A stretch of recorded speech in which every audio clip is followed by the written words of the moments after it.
시청자 여러분 안녕하십니까? 10월의 마지막 날 화요일 RK9 뉴스입니다. 오늘 분위기가 좀 어수선하죠. 다저스 월드시리즈 6차전 경기에 할로윈데이까지 겹쳐 거리 곳곳이 오늘 하루 종일 시끌벅적합니다. 이런 가운데 뉴욕에서는 또 차량 테러가 발생해 비상입니다. 오늘 첫 소식입니다. 뉴욕 맨하튼에서 트럭이 자전거 도로로 돌진한 뒤 총격이 가해져 적어도 8명이 숨졌습니다. 경찰은 용의자 1명을 붙잡아 조사하면서 테러 공격 가능성에 초점을 맞추고 있습니다. 첫 소식 뉴욕에서 이희영 특파원이 보도합니다. 뉴욕시 로우 맨하탄에서 오늘 오후 3시 5분경 트럭이 사람에게 돌진하는 사고를 일으켜 현장에서 6명이 사망하고 2명은 추가로 병원에서 사망했습니다. 할로윈인 오늘 뉴욕시에서는 할로윈 퍼레이드가 계획돼 있습니다. 하지만 오늘 일어난 사건으로 뉴욕 시민들은 충격과 함께 할로윈 복장과 분장을 한 또 다른 테러가 발생하는 건 아닌지 우려를 나타내고 있습니다. 디블라지오 뉴욕시장은 이 사건을 겁쟁이의 테러라고 밝히고 철저한 수사와 처벌을 할 것이라고 강조한 상태입니다. 사건 당시 현장에 있었던 목격자들은 월스트리트 센터 인근에서 모든 사람들이 비명을 지르며 뛰기 시작했다고 밝히고 또다시 월트레이드 센터 인근에서 이 같은 사건이 발생했다는 점에 충격적이었다고 토로하고 있습니다.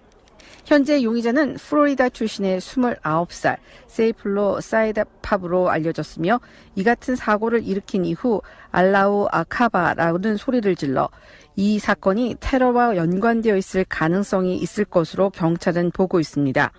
경찰은 현재 조사 결과 용의자가 홈디포 매장에서 트럭을 빌려 사고를 일으켰고 아이들이 탑승한 스쿨버스를 들이받아 부상자 2명 가운데는 어린이들도 있다고 밝혔습니다. 경찰은 트럭 안에서 2종의 권총을 발견했다고 전하고 뉴욕시경의 빠른 대응으로 대량 살상을 막을 수 있다고 강조했습니다. 용의자는 현재 부상을 입어 병원에 후송된 상태입니다. 뉴욕에서 RKTV 뉴스 이희영입니다. 현재까지 이번 차량 돌진 사건으로 8명이 숨지고 12명 이상의 부상자가 난 것으로 알려져 있습니다. FBI는 여러 정황상 계획된 테러로 보고 조사를 벌이고 있습니다. 한편 뉴욕 주재 한국 총영사관은 현재까지 사상자의 한국인은 없다고 전했습니다. 다음 소식입니다. 도널드 트럼프 대통령의 반이민 정책으로 미국 시민권 신청이 급증하고 있지만 적체도 크게 악화되고 있는 것으로 나타났습니다. 트럼프 첫 해인 올해는 대선 때보다 많은 100만 명 이상이 신청한 것으로 보이고 적체 건수가 70만 건을 넘어서 대기 기간이 예년보다 2배 이상 길어진 평균 8.6개월이 걸리는 것으로 밝혀졌습니다. 김윤재 기자가 보도합니다. 도널드 트럼프 대통령의 반이민 정책과 이민 빗장 걸기로 불안해진 영주권자들의 미국 시민권 신청이 급증하고 있지만 적체도 동시에 악화돼 귀화 시민이 되는 길은 멀고도 험난해지고 있습니다. 미 시민권 신청은 2017 회계연도 들어 지난 6월 30일까지 78만 3,330건을 기록했습니다. 이는 대선이 있었던 지난해 같은 기간에 72만 5,925건에 비해 5만 7,400여 건, 8% 늘어난 겁니다. 이에 따라 지난 9월 말 끝난 2017 회계연도 전체의 미국 시민권 신청은 100만 건을 넘었을 것으로 확실시되고 있습니다. 그럴 경우 대선이 있었던 2016 회계연도 미 시민권 신청 97만 1,242건을 넘어서게 됩니다. 대통령 선거가 없었는데도 미국 시민권 신청이 100만 건을 넘어선 것은 전적으로 트럼프 대통령의 반이민 정책 여파 때문인 것으로 해석됩니다. 하지만 귀화 미국 시민권제가 되는 길은 훨씬 멀고도 험난해진 것으로 확인됐습니다. 이민 서비스국에 계류되어 있는 미국 시민권 신청서들은 6월 말 현재 70만 8,638건이나 됩니다. 이는 2016년 말 52만 2,565건에 비해 6개월 만에 무려 18만 6천여 건, 35.6%나 급증한 겁니다.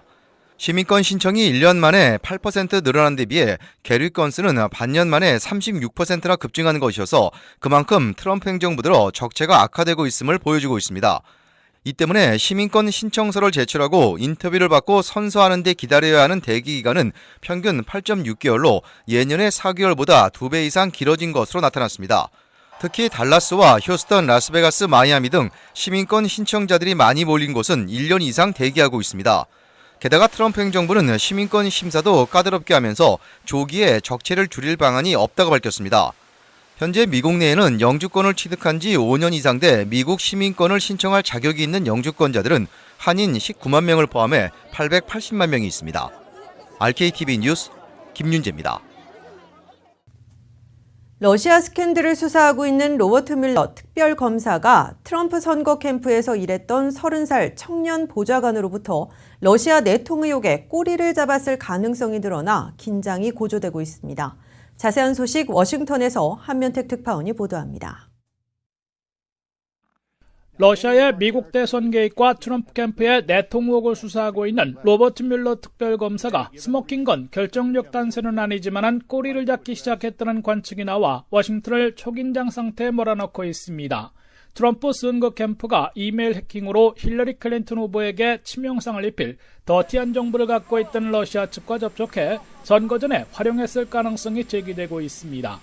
로버트 뮬러 특별검사가 첫 번째로 기소한 3명 가운데 수사 핵심인 내통 의혹에서는 올해 30세인 조지 파파도플러스라는 선거 캠프 외교정책 보좌관의 역할에 시선이 집중되고 있습니다. 파파도플러스 전 보좌관은 FBI의 허위 진술한 혐의를 유죄 시인하고 현재 수사에 적극 협력하고 있어 트럼프 진영에 치명타를 가할지 모른다는 예측이 나오고 있습니다. 백악관은 파파도플러스가 지난해 선거 캠프에서 자원봉사자와 같이 극히 제한된 역할을 했을 뿐이라고 평가절하했습니다. 하지만 파파도플러스는 지난해 3월 31일 트럼프 후보와 제프 셰슨스 외교정책 책임자를 비롯해 단 13명이 참여한 국가안보정책회의에 직접 참석해 한 테이블에 같이 앉았던 사진이 공개돼 백악관 주장을 무색해하고 있습니다. 특히 특검 기소장에 따르면 파파도플러스는 지난해 3월 선거 캠프에 들어와 에너지 정책 전문가임을 자처하고 자신이 러시아 크렘린과 연결되어 있는 한 교수를 잘 알고 있다고 선거 캠프에 보고했습니다. 파파도플러스는 지난해 3월 이 교수를 직접 만난 데 이어 지난해 4월에는 영국 런던에서 두 번째 만났으며 이때 러시아 측이 힐러리 클린턴 후보에게 치명상을 입힐 더티한 정보들을 해킹한 수천 건의 이메일로 갖고 있다는 점을 듣고 선거 캠프 고위 관계자들에게 보고한 것으로 드러났습니다. 실제로 러시아 해커들은 민주당 전국위원회 DNC와 클린턴 선대위원장이었던 존 페데스트의 이메일을 해킹했으며 그 후 선거전에서 흘러나와 힐러리 클린턴 후보를 궁지로 몰아넣은 바 있습니다. 게다가 지난해 6월에는 크렘린과 연결된 러시아 여성 변호사가 뉴욕 트럼프 타워에 와서 이번에 기소된 폴 매나포트, 대통령 장남 트럼프 주니어, 사위인 제러드 쿠시너와 만난 것으로 확인된 바 있어 트럼프 캠프의 러시아 내통 의혹, 나아가 트럼프 탄핵까지 초래할 스모킹건으로 이어질지 주목되고 있습니다. 지금까지 워싱턴에서 RKTV 뉴스 한면택입니다. 지금 이 시각은 할로윈데이가 절정을 이루는 저녁 시간입니다. 오늘 하루 많은 어린이 또 청소년들은 물론 어른들도 커스튬을 입고 분장을 한 채 할로윈데이를 한창 즐기고 있을 텐데요. 그만큼 각종 안전사고에도 주의를 기울여야겠죠. LAPD는 부모 등 성인의 인솔 없이 어린이들끼리 트릭오얼트릿에 나서지 말 것을 조언했습니다. 납치 사건 발생은 물론 마약 거래에 어린이들이 트릭오얼트릿에서 받는 사탕이 이용될 위험도 높습니다. 또 어두운 밤 시간대 차량 통행이 많은 도로에서 교통안전수칙을 절대 어기지 말 것을 운전자, 보행자 모두에게 주의를 기울일 것을 당부했습니다. 할로윈데이에는 또 커스튬을 위장한 총기 관련 사고도 빈번하게 발생하기 때문에 실제와 비슷한 장난감 무기를 절대 휴재하지 말아야겠습니다. 할로윈데이 주간은 음주운전과 관련된 각종 사건 사고가 많이 발생하는 시기로 LAPD는 할로윈데이 저녁 음주운전 관련 사고가 전체 교통사고의 38%를 차지할 만큼 높은 비율을 나타낸다면서 술을 마실 경우 반드시 대리운전을 부르거나 우버나 리프트 등 차량 공유 서비스를 이용할 것을 권고했습니다. RK9 뉴스 잠시 후에 계속됩니다.